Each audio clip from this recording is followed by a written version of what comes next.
भूर्भुवः स्वः तत्सवितुर्वरेण्यं भर्गो देवस्य धीमहि धियो यो नः प्रचोदयात्।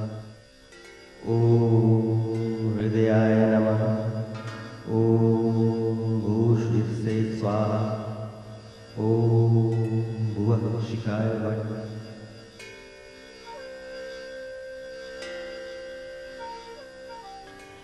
यह बात पानी जितनी पुरानी और प्यास जितनी नई है, भूख जितनी पुरानी और रोटी जितनी नई है कि एक था ब्राह्मण।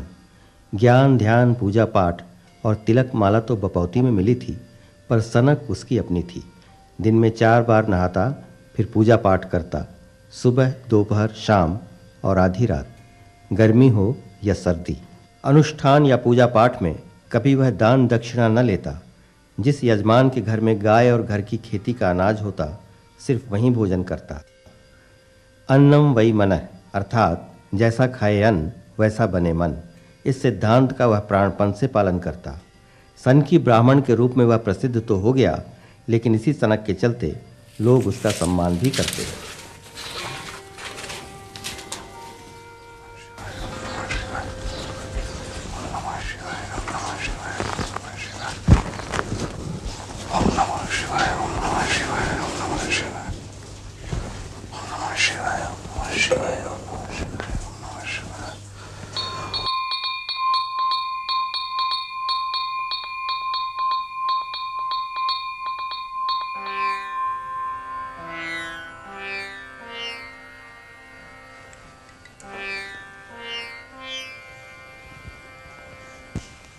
बेटा विभूति, कठोपनिषद का श्लोक याद हो गया? हाँ पिताजी। बहुत अच्छे। और विशाखा, तुमने नदी और विद्या का रूप रट लिया? अरे आज तो एकादशी थी ना, वट पूजा में चली गई थी पिताजी। कोई बात नहीं, सवेरे सवेरे उठकर 4 बजे ब्रह्म वेला में रटो, याद हो जाएगा। और हाँ, कल सुनूंगा मैं, नहीं तो। भोजन तैयार है। क्या बनाया भोजन में? क्या बनाती? बाजरे का सोगरा, अपनी श्यामा का दूध और सांगरी का साग है। तुम सचमुच अन्नपूर्णा, कहां कहां से इंद्र की रसोई का जोनार जुगाड़ लेती हो। बाजरी तो अपने खेत की है ना? तो आप भी ना, अभी 1 कोटरा भरा रखा है। 6 महीने कहीं से न्योता ना आए, फिर भी आहार खत्म नहीं होने वाला। तुम परोसो, मैं आता हूं। हमारे समझ में ये नहीं आवे ठाकुर साहब, आपने उसको बुलाया ही क्यों? बड़ा अड़ियल है वो बामन। हर कोई उसके सनक की कोई न कोई कहानी कहे, खामोखा उसको सिर पे चढ़ा रखा है। गरीब गुरुओं के काम का ब्राह्मण तो वही है, बाकी ब्राह्मण तो अपने लालच में मारे गए। ये सन की ब्राह्मण दान दक्षिणा तो कुछ लेता नहीं, इत्मीनान नहीं कर ले तब तक अन्न नहीं छूता जजमान के घर का। वो सन की तो हम महासन की, वो जिद्दी तो हम महाजिद्दी। आज 7वां दिन है। क्या? आज 7वां दिन है और नियम कहता है कि जब तक जजमान ना कहे पुरोहित जा नहीं सकता। अरे देखते बामन देव की सनक कब तक टिकती है। हाँ, अभी तक उसने कुछ खाया है नहीं, लेकिन हम भी वेद पुराण जानते हैं। कथा है कि भूखा बामन स्वान तक को भी भक्ष से लेता है। ये स्वान क्या होता है पंडित जी? स्वान माने कुकुर, कुत्ता।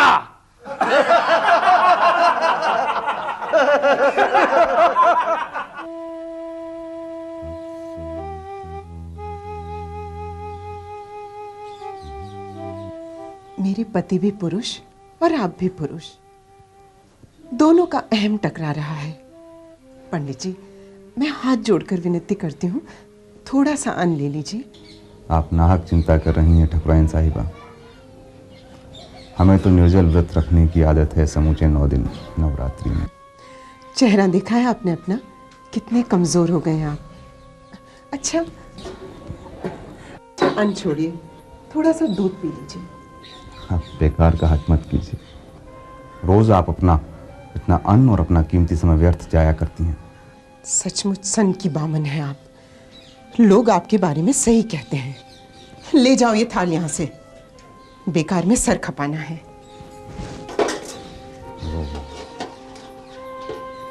एक सवाल का जवाब देंगे आप? पूछिए। एक तो अतिथि, ऊपर पुरोहित, आपको भूखा रखने पर हमें पाप जो लग रहा है, और फिर मुझे डर भी लग रहा है कहीं क्रोध में आकर आप ठाकुर साहब को कोई शाप न दे दें। शाप? हम भला अपने यजमान को शाप क्यों देंगे? सबकी अपनी अपनी सनक है, उनकी अपनी सनक, हमारी अपनी सनक। आप दोनों पुरुषों का दिमाग ठीक है, पागल तो सिर्फ मैं हूं।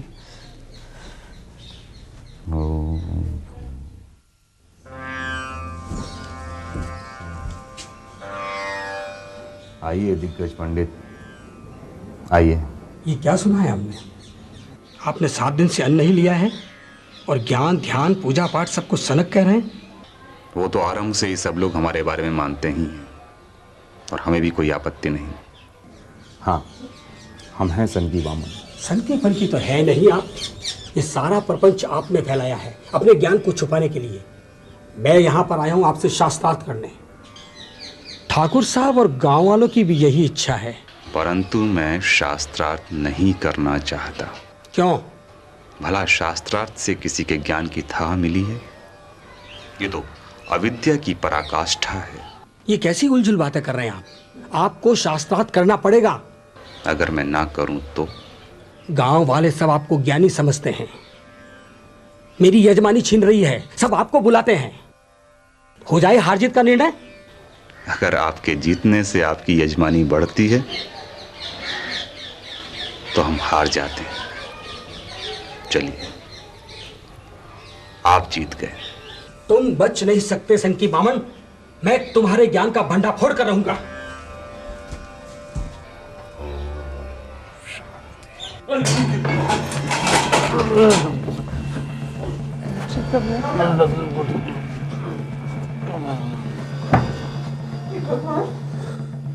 लग गया ना शाप? अरे बोली थी मैं। क्यों विपदा मोल लेते हो? जाने दो उसे। पिता करो, क्यों पाप मोल ले रहे हो? ठाकुर साहब, ऐसे अंकी संकी ब्राह्मणों का कोई भरोसा नहीं, ना मालूम कौन सा जंतर मंत्र मार दे। कुछ तो है उस ब्राह्मण में, आज अपनी आंखों से देख लिया। ठाकुर साहब, दे दीजिए उसे विदाई। नमामि समीशान निर्वाण रूपम। नमामि समीशान निर्माण रूपम। बेवकूफ, निर्माण नहीं निर्वाण। क्यों भाई, पूरा का पूरा परिवार शिव जी की स्तुति में लगा हुआ है। आ जाए हम। नमस्कार दिग्गज पंडित जी, आइए। आप कहाँ इस भरी दोपहरी में भटक रहे हैं? विराजिए, अतिथि देव। हमने तो सोचा था कि तुम घर में ही नहीं घुसने दोगे, ठाकुर साहब की हवेली वाली बात के बाद में। तो उसमें ऐसी कौन सी बात थी? क्यों, इतनी जल्दी भूल गए वो शास्त्रार्थ वाली बात? तो क्या आप मेरे यहाँ शास्त्रार्थ करने आए हैं? भोजन तैयार है। छोड़िए शास्त्रार्थ, चलिए भोजनार्थ। भोजन और तुम्हारे जैसे पाखंडी नाटकबाज ब्राह्मण के यहाँ? असंभव। पशु पक्षियों के अलावा ऐसा कौन मानुस है जो पाखंड से अछूता रह सके? अपनी अपनी समझ के अनुसार कोई छोटा पाखंडी है, कोई बड़ा पाखंडी। अब बातें मत बनाओ, कह दिया ना। तुम्हारे जैसे पाखंडी ब्राह्मण के यहाँ मैं अन्न ग्रहण करने वाला नहीं हूं। चलिए दिग्गज पंडित, भोजन ठंडा हो जाएगा, आइए। पूरियां बनी हैं अपनी श्यामा के दूध के शुद्ध घी से। अगर आपको मेरी किसी बात का उस दिन बुरा लगा हो तो मैं क्षमा चाहता हूं। देखो, आज मैं तुम्हें एक बात समझाकर यहां से जाऊंगा। कोई भी अन्न आकाश से नहीं टपकता है, सब धरती पर ही पैदा होते हैं। फिर कैसा कूदाना और कैसा सूदाना, सब अन्न पवित्र है। मैं इसका अन्न खाऊंगा, मैं उसका अन्न नहीं खाऊंगा, ये सब क्या है? इसे आप मेरा पागलपन मान सकते हैं। सुनो दिग्गज पंडित, आदमी रोटी के बिना जीवित रह सकता है, किंतु पागलपन के बिना नहीं। मैं मानता हूं धरती निर्विकार है, उससे उपजने वाले अन्न में भी कोई विकार नहीं। परंतु मनुष्य की विकृत भावना का असर उस पर अवश्य पड़ता है। चुराने से उसमें चोरी की छूत लग जाती है। हराम के पैसे से खरीदे हुए अनाज में दोगलेपन की भावना घुल जाती है। अनाज कोई अफीम नहीं है कि तुरंत असर दिखाई दे, धीरे धीरे दिखाई देता है। पुरखों की एक बात मेरे मन में बैठ गई है दिग्गज पंडित, जैसा खाए अन्न वैसा बने मन। तुमसे एक जरूरी बात करनी है। ऐसी क्या जरूरी बात है दिग्गज पंडित? धीरे बोलो, बाढ़ काटों के भी कान होते हैं। तुमने बुजुर्गों की वो सीख नहीं सुनी क्या? इधर आओ। तुम भी बामण, मैं भी बामण। मेरी बात ध्यान से सुनो। तुमने अभी तक अपनी ताकत का कोताही नहीं किया है। अगर हम दोनों मिलकर काम करेंगे ना तो लाखों के वारे न्यारे हैं। मैं कुछ समझा नहीं।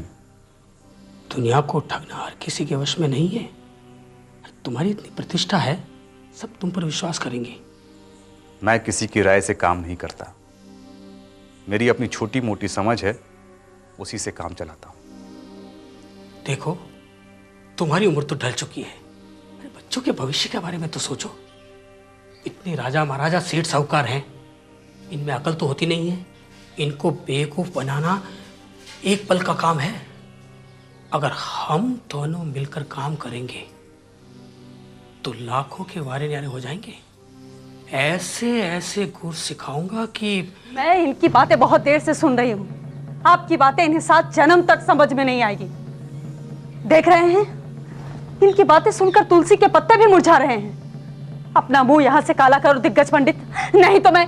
शांत ब्राह्मणी, तुम तो घर आए सांप को भी दूध पिलाती हो। ये तो अतिथि देव है। सांप होता तो आज भी दूध पिलाती, लेकिन ये तो घर आए हुए अतिथि के रूप में जहरीले सांप से भी भयानक है। निकल जा यहाँ से, निकल दिग्गज पंडित, निकल जा मेरे घर से। संकी बामन, जब तुझे ही नहीं पड़ी है तो मुझे क्या है? अरे दिग्गज पंडित,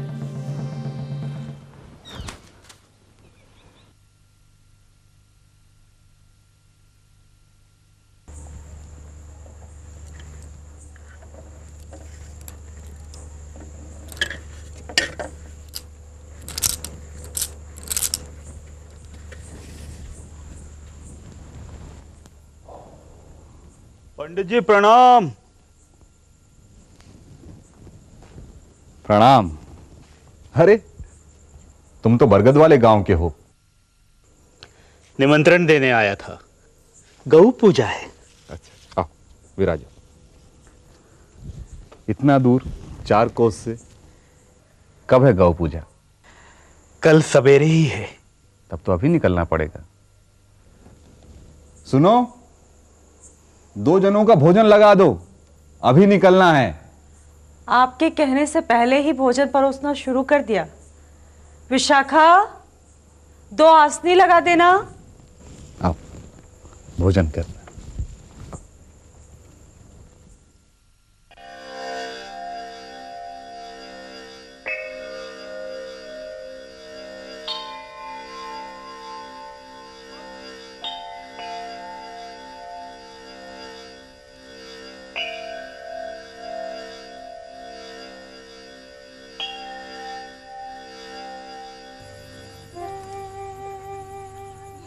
क्यों यजमान, बाजरी तो अपने खेत की ही है ना? तुम तो मेरा नेम जानते ही हो। सब कुछ जानते हुए ही आपको गौ पूजा के लिए बुलाया था। 3 पीढ़ियों से हमारे परिवार में बाहर के अनाज का एक दाना तक नहीं आया। मैं भी ब्राह्मण हूं। अन्नम वे मनाह, भोजन जीवना आरंभ करें।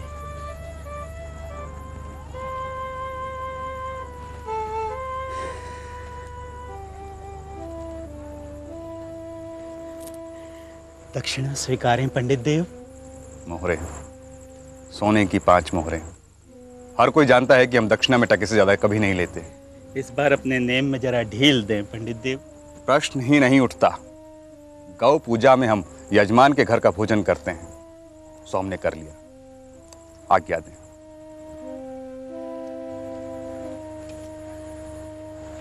सचमुच सन की पंडित है, सन की पंडित। सन की फन की नहीं, पाखंडी है, पाखंडी, महापाखंडी। मैं इसका भांडा फोड़ कर ही रहूंगा। चोर के घर की बाजरी और सोने की 5 चमचमाती मोहरें दक्षिणा में।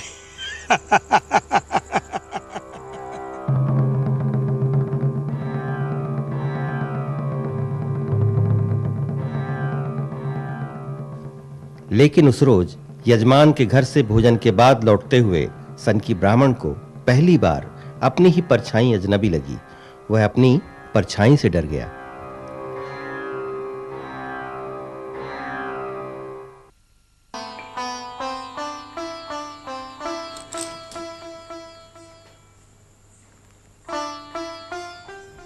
राह में देखे एकादशी के चांद से भी ज्यादा सुंदर लग रही हो तुम, पूरे पूर्णमासी के चांद की तरह। आप थक गए होंगे।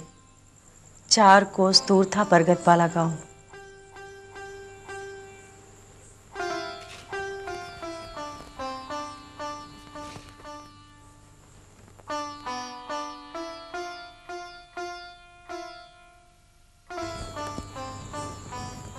थक तो गया था, लेकिन तुम्हें देखकर लगता है कि चांदनी में नहा लिया,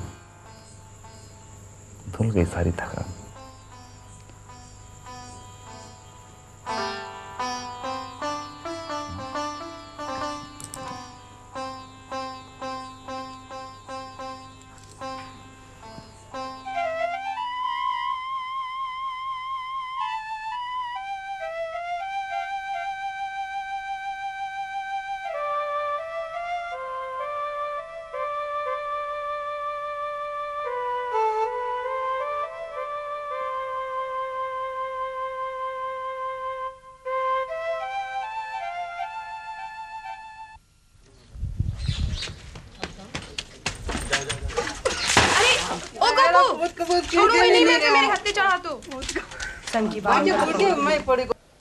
कहाँ रह गया रे गोपू?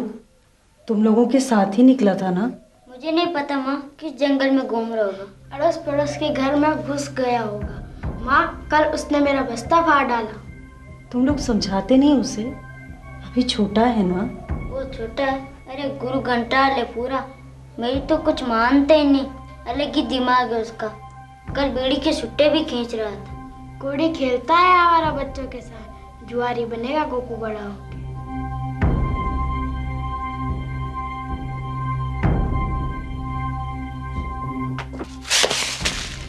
गोपू हाथ आएगा तो बहुत मारूंगी।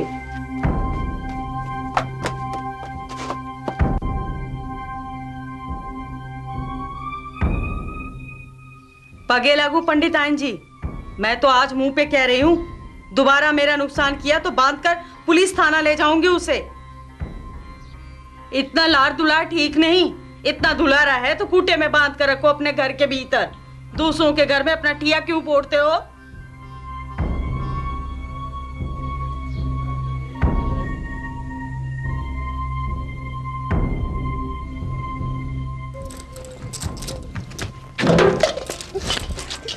क्या किया तूने? हाँ, किस कुसायत में तू आया मेरे कोख में? हाँ, किस लगन में राहु कोटी गड़ गई मेरे कोख में?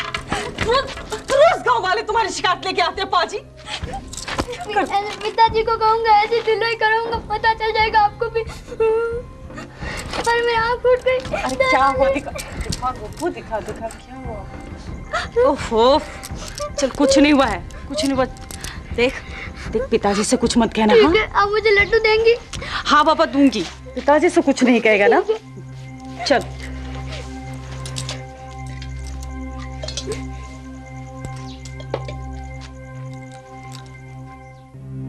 चल तू पिताजी के पास आ। चल ओम के साथ। देखो देखो आज क्या लीला रची इस कपूत ने। मेरी तो बताते हुए भी जी बैठती है। कहां से चुराया बताता भी नहीं पापी। क्या हुआ? नीचे देखो, अपने पूत के पैर की तरफ।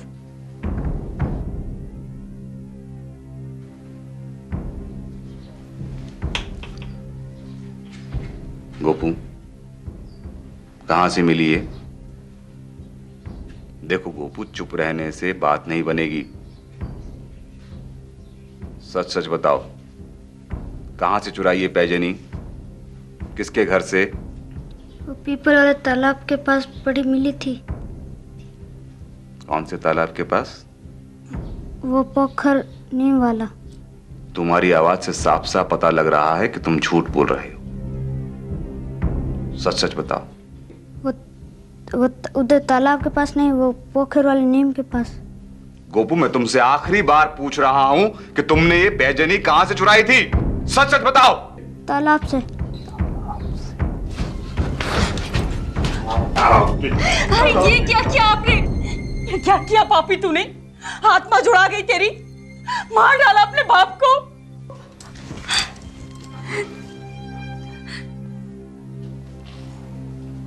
कहां पर भूल हो गई मुझसे? कम से कम एक घूंट पानी तो पी लीजिए।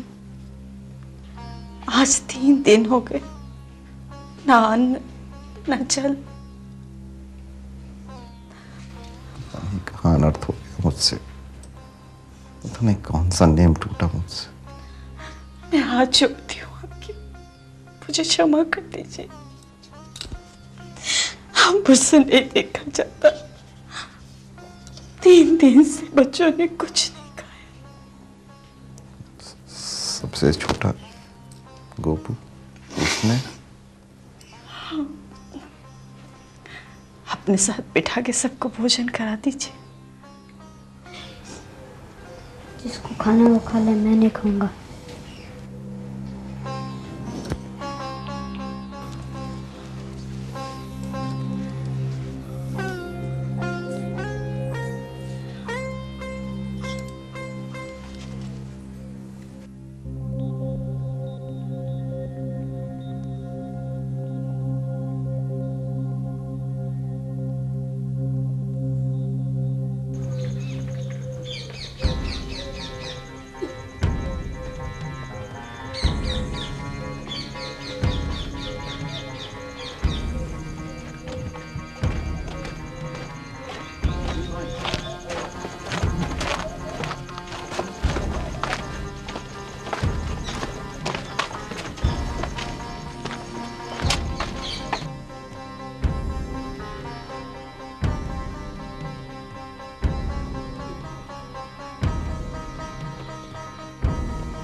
आठ कोस से पैदल चलकर आया हूँ पंडित जी, अब तो गुस्सा थूक दो। बामन हूँ, अपने कुएं का जल लाया हूँ, लाज रख लो, बस एक घूंट ले लो। गली गली में, गांव गांव में चर्चा है, चूल्हे नहीं जले हैं कई घरों में। ब्राह्मण का घर बच्चा भूखा है तो किन का घर चूल्हा जलेगा? हर रोज क्यों मेला लगाती हो? अपनी करनी का दंड भरने दो मुझे। हे भगवान, ये क्या हो गया? किस बात के लिए दंड दे रहे हो मुझे?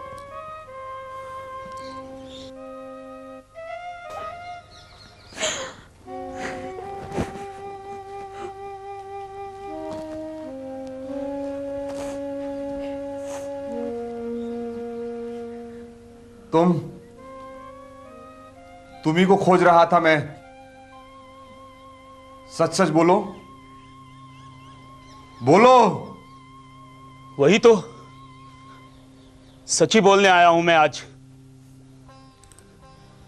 मुझे नहीं पता था इतने सन की हो आप। सचमुच सन की बामण हो। आपके अनशन की आंच से पूरब पश्चिम उत्तर दक्षिण चारों दिशाएं सुलग रही हैं।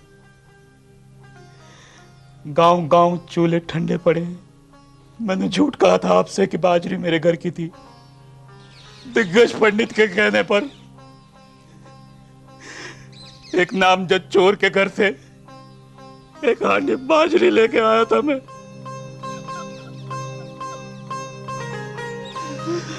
उसी के सोगरे खिला दिए मैंने आपको। मैंने महापाप किया है। दिग्गज पंडित ने कहा था ये सब पाखंड है।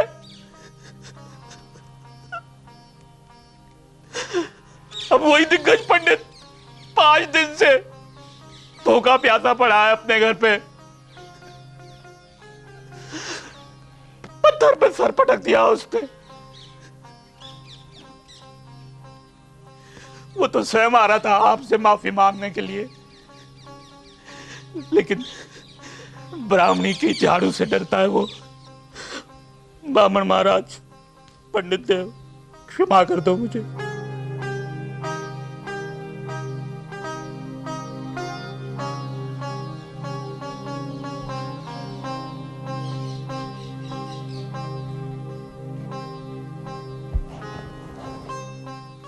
बापू, आपके पग लगकर कसम खाता हूँ अब कभी चोरी नहीं करूंगा। लेकिन कसूर तो मेरा था, लेकिन आपने अपना सर क्यों फोड़ लिया? बापू बताओ, बापू बताओ, बापू बताओ। गोपू के इस सवाल का जवाब किसी के पास हो या ना हो, लेकिन आज हर बच्चे के माता पिता के पास इसका जवाब जरूर होना चाहिए कि उनकी संतान ने कोई अपराध आखिर क्यों किया।